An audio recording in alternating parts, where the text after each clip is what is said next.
was that? Hey, what's up everyone? Part-Time Theories here. And with a new mic. Yeah. That's a video. I got a new mics. I got nothing this week. Bah, I'm just kidding. With a new Amphibia discussion because whew, did I get inspired. So, The Coring the King aired along with The Root of Evil. And if you've noticed a pattern with this season, it is solving loose threads from, most importantly, Season 1. How did the Moss Man get freed from the basement? What happened to Apothecary Gary? There's even a future episode that is most likely going to talk about the guy that, and got the super cool blue sword from. God damn it. But more importantly, it's also going to little details. The first one was, of course, the prophecy that we already knew, which was kind of disappointing concerning us, the people who watch the show while it airs. The best way to watch a show, but that was mostly for the people that were going to watch it in retrospective. So I'll forgive that. The people who are going to watch this in like 10 years in Disney Plus aren't going to just decode something from an already finished show. But most importantly, we got a vision. A vision of what seemed to be the future, well, the possible future of Amphibia. This vision was seen through Leaf, the frog planter ancestor who ran away with the music box and sent it to Earth. She's also Andreas' friend. Yeah, these things are kind of incompatible, man. Yeah. Leaf is kind of the reason, the whole story is taking place. For good motives, definitely, but she basically caused the music box to get to Earth, Andreas to live with constant failure, and, well, kinda Beryl's death, and well, many others. Actually, in a weird way, Sprig's parents' death. Since, it was kind of her actions that led Andreas to, maintain the frogs in line. Granted, I don't blame her. Andreas was going to conquer an entire world that would lead to the destruction of her own. Granted, she kind of only cared for the destruction of her own world. Like, she was totally on board with invading other worlds before, so, yeah. But the most important part of this episode is her vision. Her vision that shows a wrecked Newtopia castle, Amphibia in ruins, pretty similar to how it was shown to us in Olivia and Yunnan, but the most important and curious part, the moon crashing down into Amphibia. So, the moon has always been a prominent hidden figure in Amphibia. Not really prominent, but it's always been there. A giant question mark. And the main reason is it glows multiple different colors. Coincidentally, Apothecary Gary's episode, Children of the Spore, it aired green.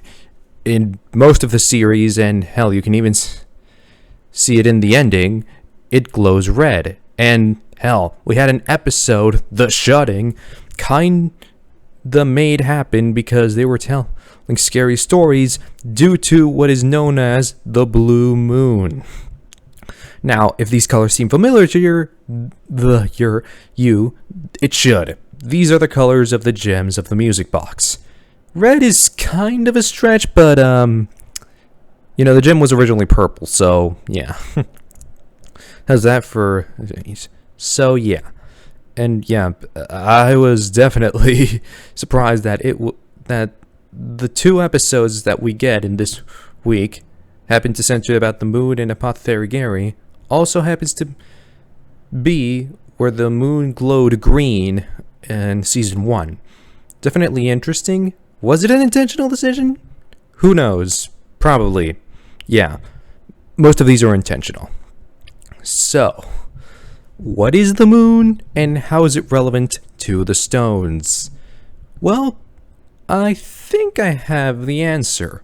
I think, one, the stones are parts of the moon that have fallen down to Earth, or 2, they were created by or in the moon by some entity or maybe the moon itself. You know, we all thought the Mother of Ohms was a god of some sort, but nope, she was just a normal, very wise Ohm that gave us information we already knew. Well, us, not the characters.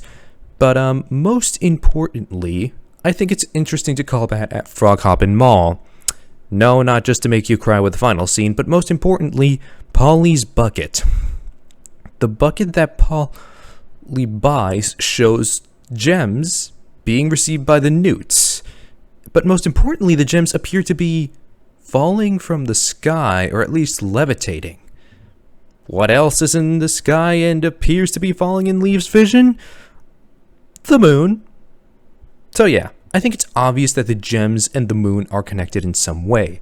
Now, whether it's an entity living in the moon who created the moon itself created the stones, or they're just parts of the moon, we don't know. Hell, maybe the moon is a source of power. Who knows? But this definitely connects to the original prophecy, which, with them fighting the fall, or was it the fall or was it the night? I think either way, I think it was the night, but I heard somewhere it was the fall. But either way, it works here, since the moon is in the night, and the moon is falling. So yeah, I think Darcy's plan, other than, invade the world, is to bring down the moon and the source of its power. I think Darcy knows that the stones are made from the moon, or something in the moon, and she wants to bring it down, the fall part of the prophecy, to gain more stones and more power. I think that's her plan in the long run. I'm not sure, but it could be. So, yeah. Pretty ironic. Darcy's trying to make the, bad ending of the prophecy happen, while Anne and Sasha are planning to make the good ending of the prophecy happen. I think that's the theory, yeah. So, yeah. It's like multiple things. And, there are multiple things in this episode to analyze.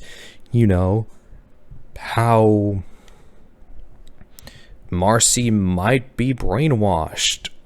If you translate the letters in the iPad that Darcy is sleeping next to, it reads complete memory wipe. I don't know. I saw it somewhere translated like that. And you know what? That would make sense. Either way, the ending of Amphibia is fast approaching. And, well, as I said many times before, this is pretty sad to me, because this is the series that kind of pushed me to make content. Good content, not like the first videos.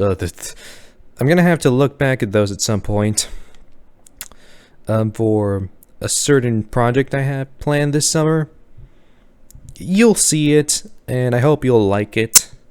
So, yeah. This has been Part-Time Theories. Ooh boy. We're in for a long one, aren't we? Now, another thing I would like to say in this video that I didn't get the opportunity to say is that the finale is extended. Whoa! I see where those lost season bits of the Owl House went. No, but seriously, All In is going to be a 40-minute episode, while The Hardest Thing is going to be a 29-minute episode. And the previous episode, I think it was the beginning of the end, is longer than usual too, so that's pretty cool. More importantly, I would like to touch on a certain subject. The fact that, Amphibia will not be available on Disney Now, and probably not on the website. If you don't have cable or Disney Now, and you're watching through the internet, the website will probably be down, honestly. Well, not the website itself, but it definitely won't show the episodes, at least not until they release the following day. if Amphibia aired at night, it would be easy to avoid spoilers, just go to sleep early, but no. Amphibia airs at 9:30. So my recommendation, I don't know, man, play video games all day. Stay off the internet and YouTube to avoid spoiling yourself. So, yeah, that's my recommendation if you don't have cable. Either way, have a good day, and thank you for watching. This has been Part Time Theories, and bye.